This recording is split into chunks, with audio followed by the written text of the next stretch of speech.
Yes, you read the title correctly. This isn't some clickbait or drama farming, but Sea of Thieves is slowly dying. No matter what people say, the game's popularity and the engagement of the core player base and the ability to attract new players just isn't there. Steam numbers showed that Season 17 didn't even move the needle in terms of player base, and Season 18 didn't create a peak for it either. And no, the game isn't peaking on other platforms. We're not seeing a massive spike, but what the Steam data is showing is a trend. It matches with search engine stats, Twitch views, YouTube views, and talk, and social media, and so on. We didn't even get the Double Barrel Pistol Community Award, although I think that's because 1, it's a double barrel pistol, 2, it's a shitty recolor, and 3, the task was ridiculous in terms of numbers required. And you know what the worst part is? It's just a complete shame to see my favorite game in this state. There's a handful of reasons as to why this is happening. Not all of it is the developer's fault itself, and it's not down to just one factor. So let's dissect why the game isn't looking so hot.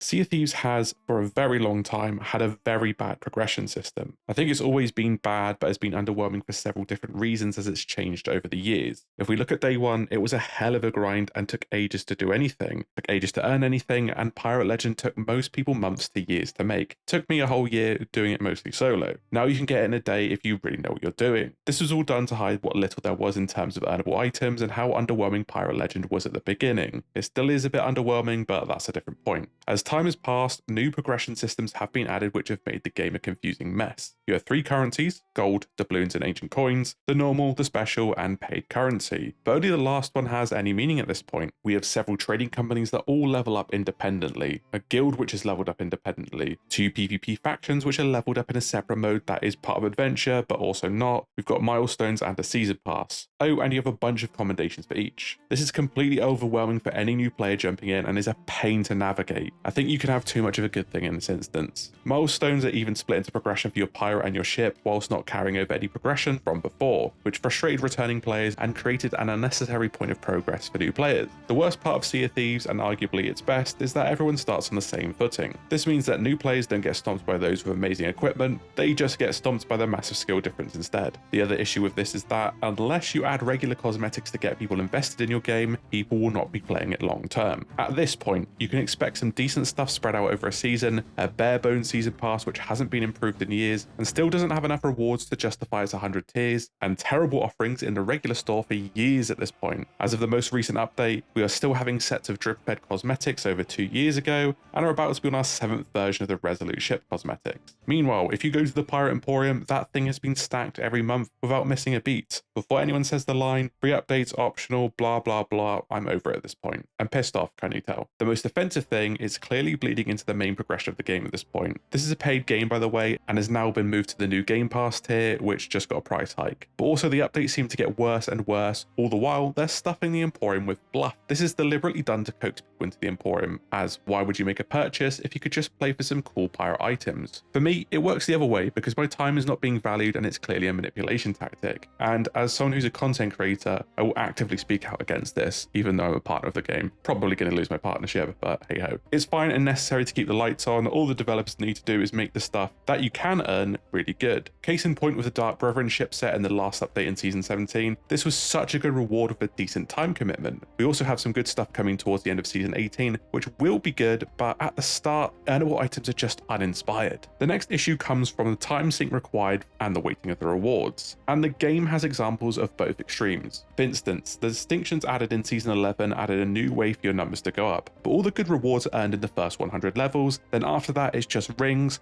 that cannot be worn with gloves, so they were just gloves but worse. There's no incentive for people to work past the goal of level 100 in the faction. There's no reason to grind. They could have spread the rewards out since there's like 1 every 5 levels after 75. That would have made for better progression. Then on the other end of the spectrum, we have Hourglass. While this was meant to be the end game of Sea of Thieves, the first 100 levels in rewards are just bad. It's just a figurehead that gets slowly upgraded and titles. I got my curse in about 3 or 4 weeks, but God bless anyone who tries now, since the mode is infested with cheaters. It's a full-on grind that requires an insane time sink which 99% of the players don't have time for. There's just no semblance of balance here. When we do get regular rewards, they're generally easy to get and they're just trinkets. There is no core progression system that is properly balanced. It's often too easy for anyone who plays once a week or too hard for anyone who plays very little. The whole progression of the game being cosmetics is a blessing and a curse, which has pigeonholed what can be added to the game.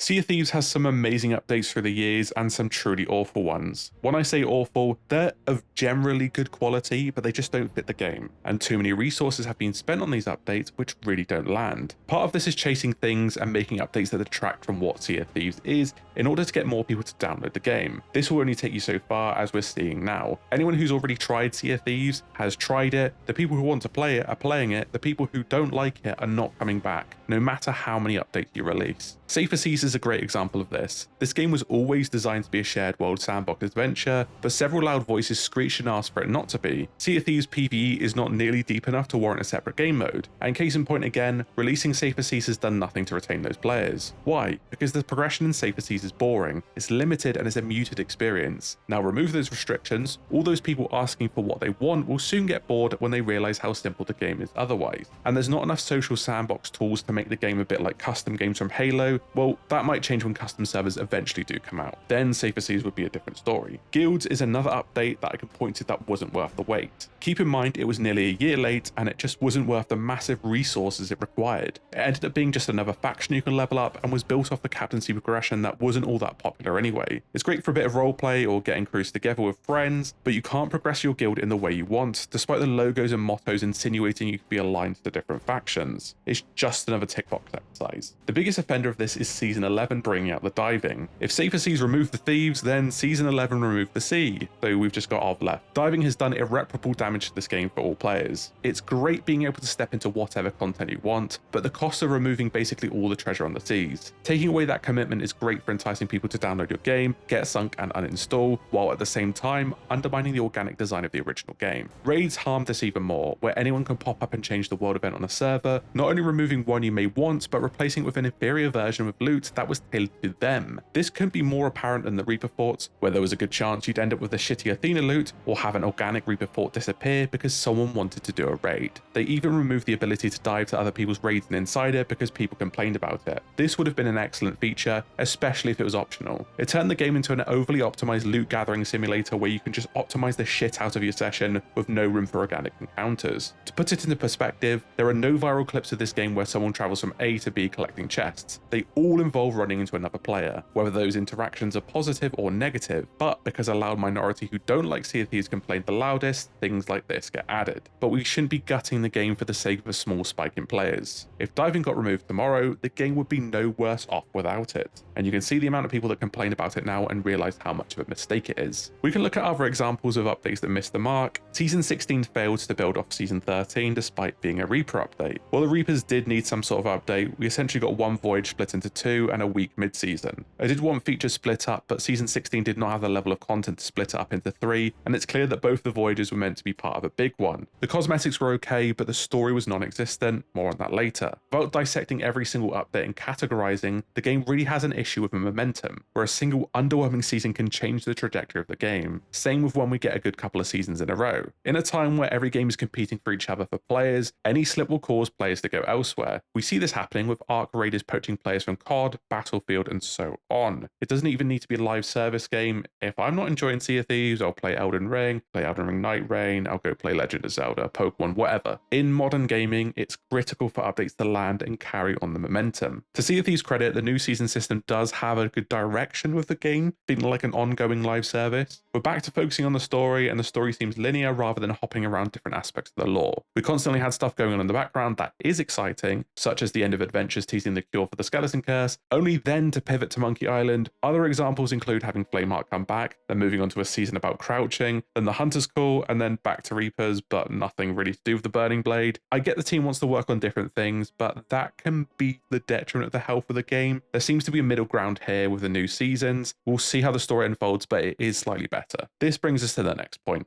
One of the massive flaws in the game is not implementing content that fans want. A new region, more tall tales, new ship types, UI upgrades, better character customization, new AI threats, and savable outfits still haven't come into the game. The game is about collecting cosmetics, and it doesn't have presets to this day, and it was announced, scrapped, re-announced, I think over the course of the last 3 or 4 years several times. Custom servers have been in development since 2019, and now are only meant to be coming out this year, albeit they do sound really good if they do come with all of those features. games. The UI in this game is about 7, maybe 17 years out of date, and while the Emporium got its bespoke UI upgrade, the other menus still suck. It takes ages to find anything if you have a lot of cosmetics to the point that you just get punished for buying more, in a game where we have to collect cosmetics. The reputation menu is slow and still requires a bunch of clicks to get anywhere, same goes for the onboarding menu. Hell, if you want to know how to unlock a cosmetic behind a commendation, you have to manually remember and search the name of the commendation, instead of having one button to take you there, or the information being available on both pages. This is one huge pain in my assholes, and it's awful for new players. The wiki is great for this, but we shouldn't have to use third-party resources. We haven't had a true map expansion since 2018, a new ship type technically since 2018, I guess you could count the Burning Blade. There's no mainline tool tail since 2020, and even when feedback is given about a feature, it isn't acted upon or takes years to be implemented. Hourglass has been rotting for 3 years at this point, and we're finally getting some updates about it, but we're waiting till season 19 and not releasing this stuff when it's ready. Or maybe it will be ready in season 19, I don't know. Rolling this point in because it's relevant, content gets released and left to rot. It might get some balance patches or glitches patched if game breaking bugs are there, but by and large the MO is to move on to the next big thing, which has just created feature bloat. Hourglass obviously is finally getting an update next season, or so we think, and the map board has been left to rot, Sunken Kingdom rotting, Burning Blade rotting, world events rotting, I can go on all day. Further to this point, since I don't think it needs its own sector, but almost everything added at this point is a reskin. We look at season 17, it's a reskin Merchant Alliance voyage, with a reskin cargo run and one new model for the black powder kegs. The raid feature reused trinkets, enemies, and assets to decorate the fort. The Reaper forts all feature stuff from before, and everything was an asset flip aside from the War Master's skull. I'm sure that's from somewhere else that I just can't find. Season 18 has a reskinned Trident, almost all of the loot is reskinned, the keys to the vaults are reskinned with all the architecture being reused from elsewhere. The Eternal Guard are somewhat new, but the raid is reskinned Eternal Guards, Skeleton Lords, and Ashen Lords with no new loot apart from the Orb, which is just a purple version of the one Flameheart has, and the same one we've been getting from Skeleton Camp since season 13, that was nearly 2 years ago.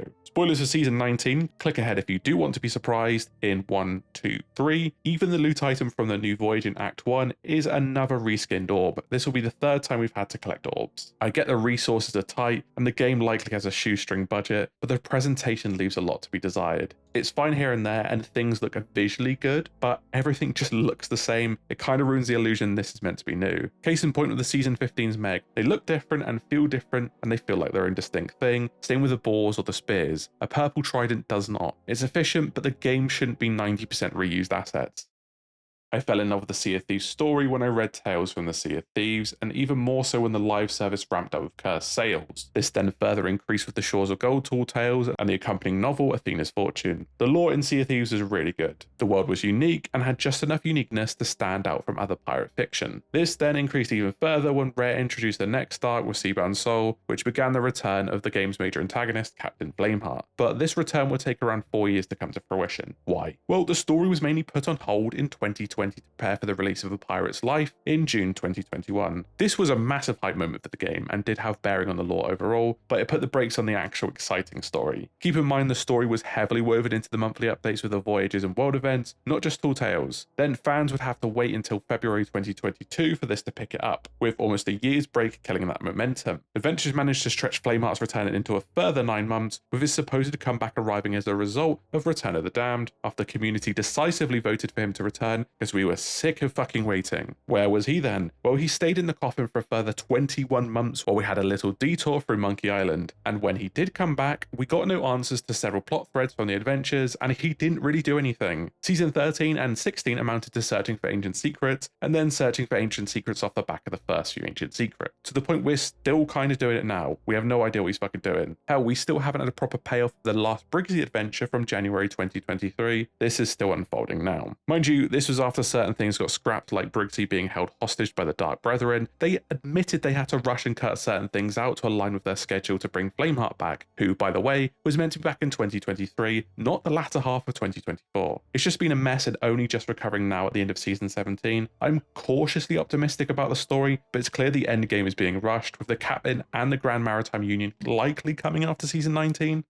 I've already ranted about the cadence and pacing of seasons, but something that has always confused me is the need to reinvent the wheel when it comes to the updates. It feels like shit is being flung at the wall to see what sticks, and it's not just the updates themselves. Year 1 saw large named updates every 2 to 5 months, up until the anniversary. These were the best, but not in a vacuum, because we got the builder adventures adding new mechanics and commendations in between them, until they were scrapped and swapped following Shrouded Spoils. The content updates were more meaningful because the game was sparse. No one can deny that, but there was always something new added every 2 or 3 weeks. Then the team switches to monthly updates in August 2019. These took a few months to warm up, and we had an update every month, named and pretty content-full into October 2020. These updates were good, and even the underwhelming ones didn't really kneecap the game because there was always another one in a month's time. Then there were the dreaded seasons, with seasons coming every 3 months, named as seasons, and were questionable in terms of level of content. Events did come out in between them, but these were just deeds tied with doing the same content. This lasted for 6 seasons before seasons began lasting longer than a season. Seasons 7, 8, 9, 10, 14, 15, and 18 have all been delayed at least 1 month, which leads to the momentum of the game being killed. I understand development happens, but when a third of your seasons are being delayed, there's something seriously wrong. 7 out of 18 seasons being delayed is really poor when we consider this was the biggest gap we'd seen between updates. And Monkey Island did release during the delay of season 10, but still, this combined with some really lackluster update. Now, in 2025 and 6, we see seasons return, but with a new structure. These were meant to last 3 months with 1 piece of content, a time-limited event, and then new content releasing each month respectively. On the first hurdle in season 17, season 18 got delayed, leading to a month of just crap in the gold shop and an Emporium update. This hurt the game massively in a season that only got interesting with Act 3.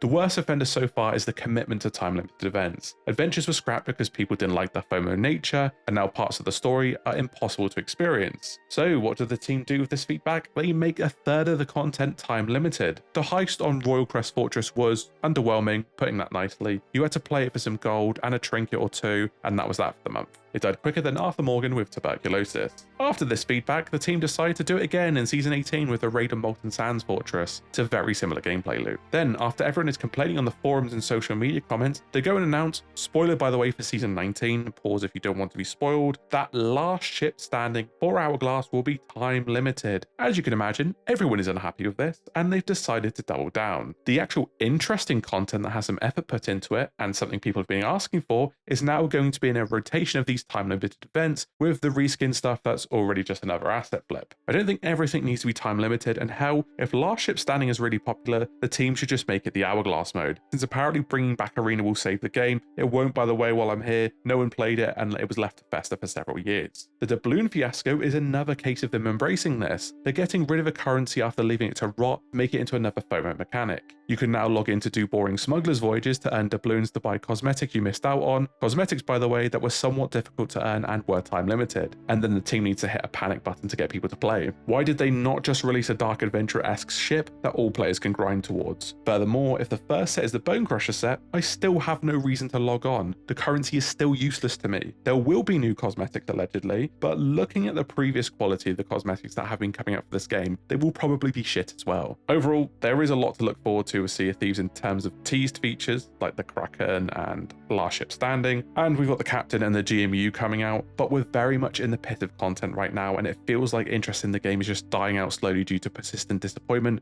over several aspects of the game.